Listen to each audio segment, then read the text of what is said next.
el jefe de bloque de diputados del Frente para la Victoria. ¿Cuál es la moraleja que ha dejado hoy, por ejemplo, el discurso del presidente Macri, donde anunció que iba a vetar la ley votada de antidespidos? ¿Cómo le va, Recalde? Buenas tardes.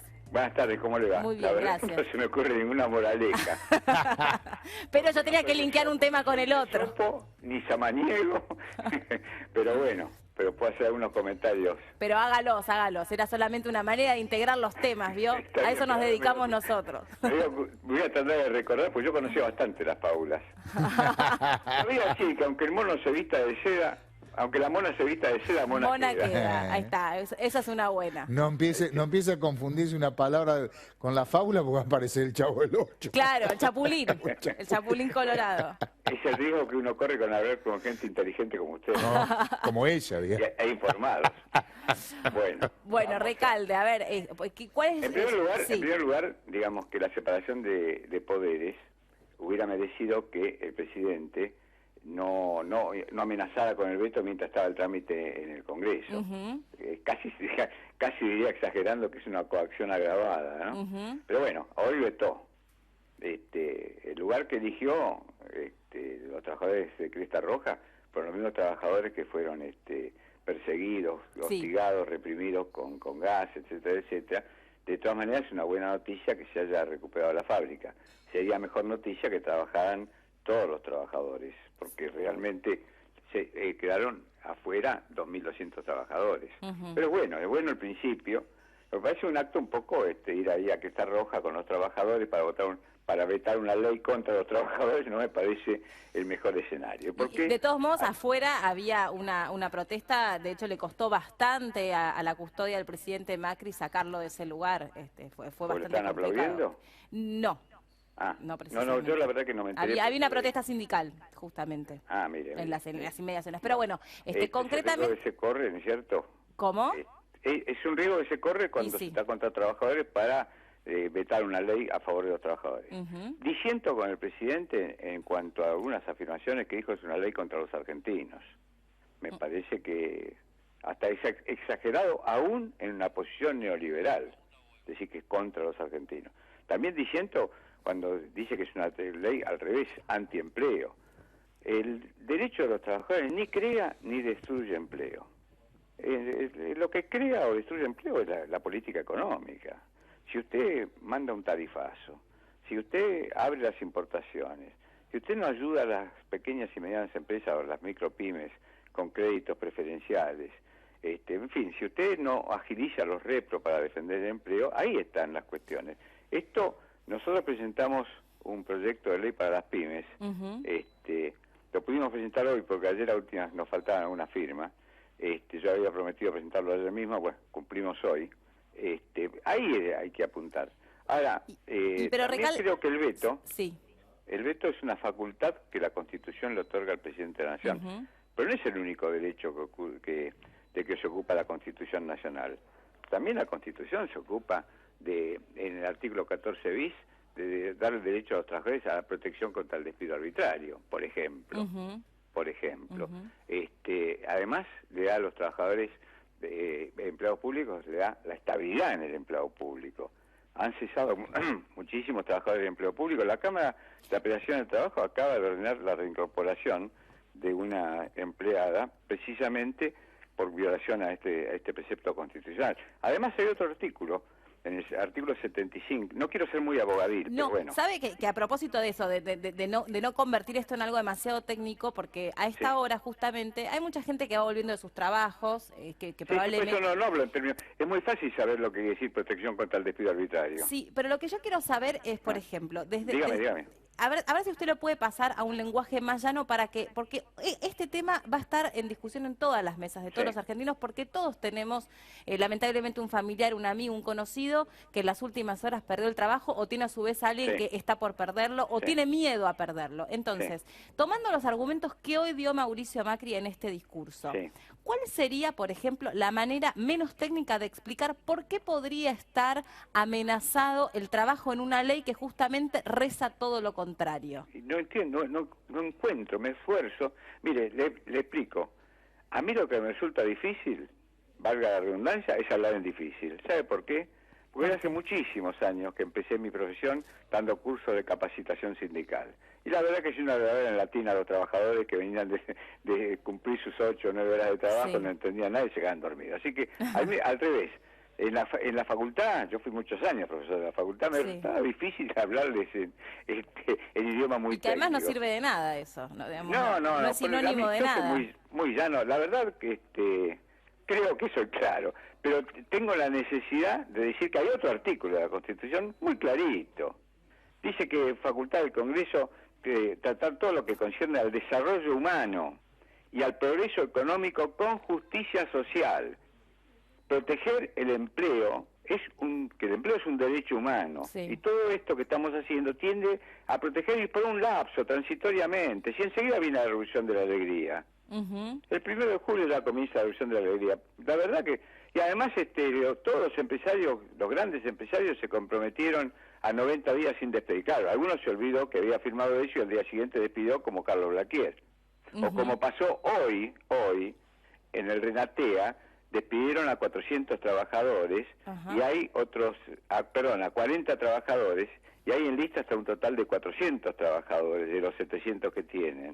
O sea, casi un 60% de los trabajadores de Renatea corren el peligro de despedir, y ya 40 trabajadores fueron despedidos. Entonces no era tan abstracta la ley, era muy concreta. No despidan trabajadores, porque si despiden trabajadores, además de la lesión que significa para el trabajador, para su familia, también el que está al lado y no lo despidieron, no lo cesantearon, tiene el temor de que esto suceda. Pero además conspira contra las pequeñas y medianas empresas, porque se consume menos. Cuando uno no tiene empleo, no tiene salario. Y el salario tiene naturaleza, es alimento, no voy a hablar jurídicamente, es alimento el salario.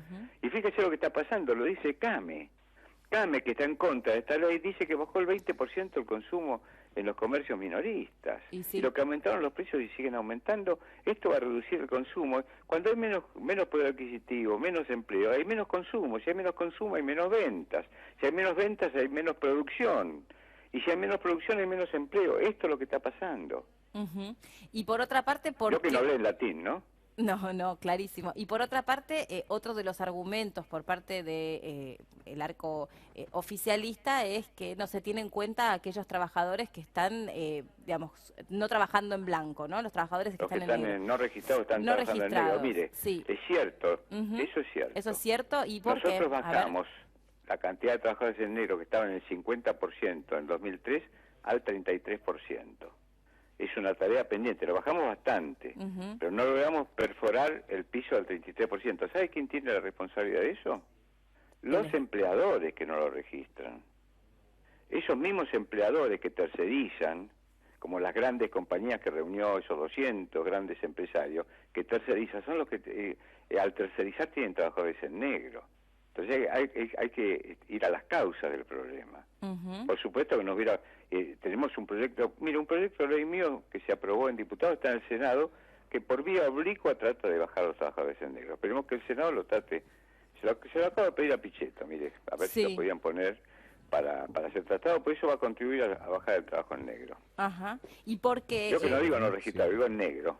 ¿Y por qué la ley antidespidos, según su argumento, acá le da usted la razón a lo que dijo el presidente Mauricio Macri sobre que no contempla o podría poner en riesgo a los trabajadores que están en negro? A ver, eso me interesa. Eso no lo entiendo, la verdad que no lo entiendo. No lo entiende.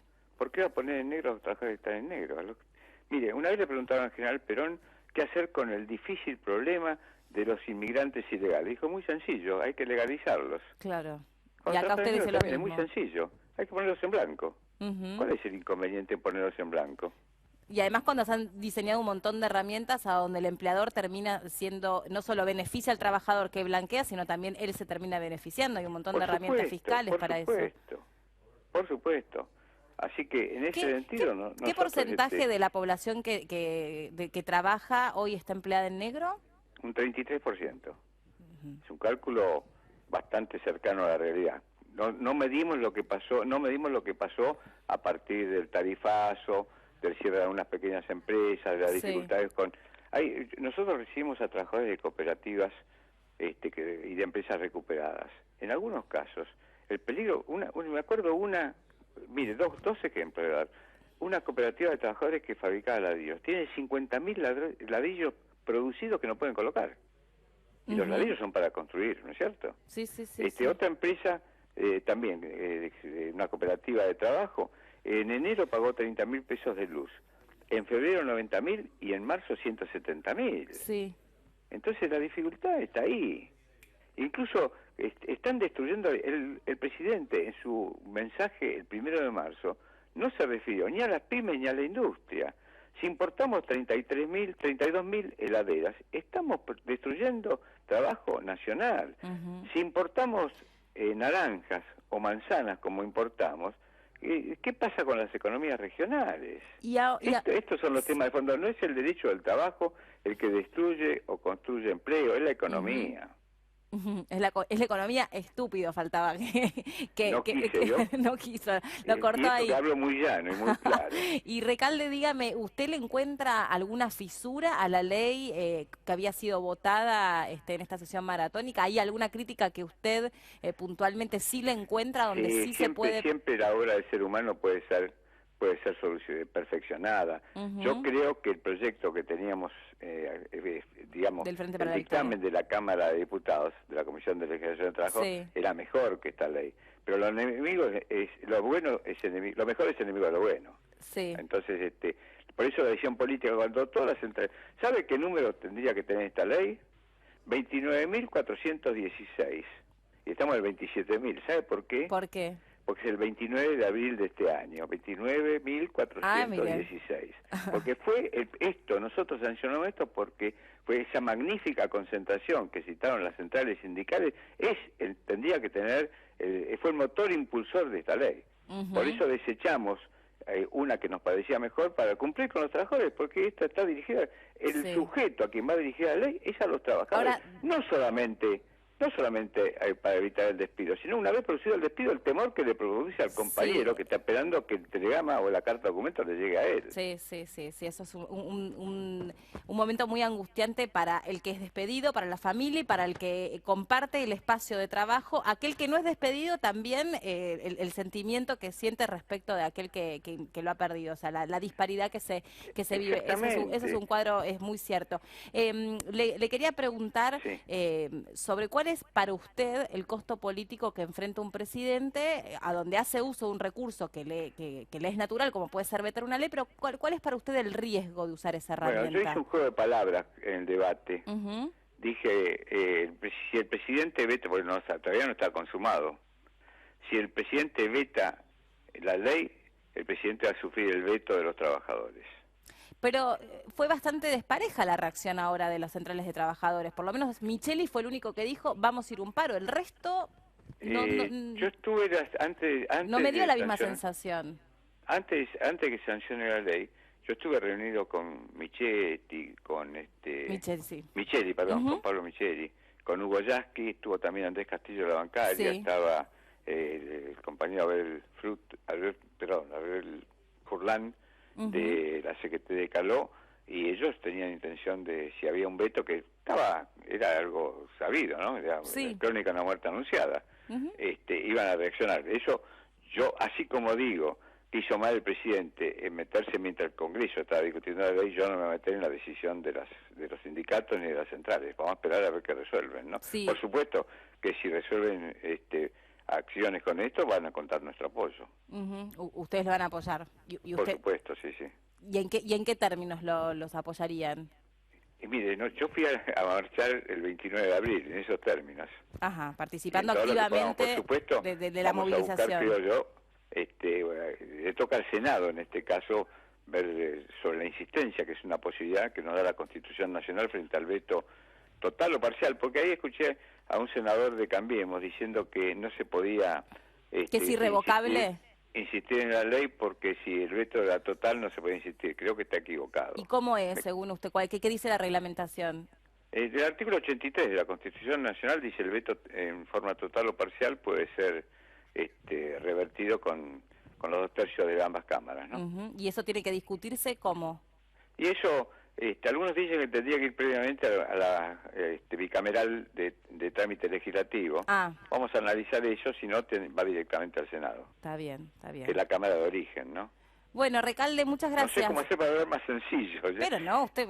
El lumpa puedo hablar también. No, fue clarísimo, bueno, porque tiene la me creo culpa, bueno, si hay algo que... No, al revés, yo no lo quise condicionar en ese sentido, sino que me pareció oportuno poder hablar en otros términos, porque teníamos otro tiempo también para hacerlo. No, hizo muy bien, porque la verdad que uno cuando se dice, sobre todo, cuando uno tiene el pensamiento claro, la exposición tiene que ser clara. Así es, coincido. Y cuando uno tiene convicciones, se puede equivocar como cualquier ser humano, pero en la misma vereda, ¿eh? Pero está bueno que todos entiendan, ¿no? Que el lenguaje sea simple para que todos puedan participar. Chico, con esa clase de capacitación sindical. Muy bien. Bueno, muchas gracias por este contacto con nosotros. Gracias a usted por llamarme. Un saludo, hasta luego. Adiós. Bueno, vamos a hacer una pausa, es muy cortita, ¿eh? Seguimos haciéndoles compañía en vivo hasta las 6 de la tarde, así que al regreso de la pausa, vengan que tenemos